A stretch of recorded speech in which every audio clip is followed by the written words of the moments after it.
भारतीय हवाई दलाच्या विमान अपघातामध्ये 5 जणांचा मृत्यू, एअरक्राफ्टचे 2 तुकडे. भारतीय वायुदलाचे AN-32 हे विमान आसाममधील जोरहाट इथं दुर्घटनाग्रस्त झाले. या अपघातामध्ये भारतीय हवाई दलाच्या एकूण 5 जणांचा मृत्यू झाल्याची माहिती ही समोर आली आहे. या अपघातामध्ये वैमानिक बचावला असून त्याच्यावर उपचार सुरू आहेत. अपघाताचं कारण शोधण्यासाठी भारतीय हवाई दलानं चौकशीचे आदेश दिलेत, अशी माहिती हवाई दलाच्या अधिकाऱ्यांनी दिली आहे. आसाममधील जोरहाट जिल्ह्यामध्ये भारतीय हवाई दलाचे एक मालवाहू विमान लँडिंग करताना कोसळलं. सदर घटना रोरिया या भागातील हवाई दल तळावर 43व्या स्क्वॉड्रनचे AN-32 हे विमान उतरत असताना ही घडली घटना. या विमानामध्ये कार्गो भरलेला होता. या घटनेचा एक व्हिडिओ समोर आला आहे, ज्यामध्ये विमान कोसळल्यानंतर त्याचे 2 तुकडे होताना आणि त्यानंतर त्याला आग लागताना दिसते.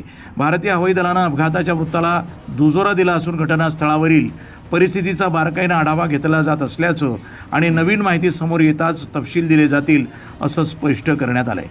हवाई दलानं या अपघाताचं नेमकं कारण शोधण्यासाठी अधिकृत चौकशी सुरू केली आहे. भारतीय हवाई दलाच्या अधिकाऱ्यांनी सांगितलं की अपघातामध्ये वैमानिक बचावला असून सध्या त्याच्यावर उपचार सुरू आहेत. या घटनेनंतर हवाई दलानं अपघाताचं कारण शोधण्यासाठी चौकशी समिती स्थापन करण्याचे आदेश दिलेत.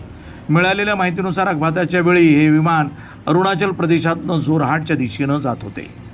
वृत्तसंपादन विभाग, न्यूज टुडे 24, जोरहाट, आसाम.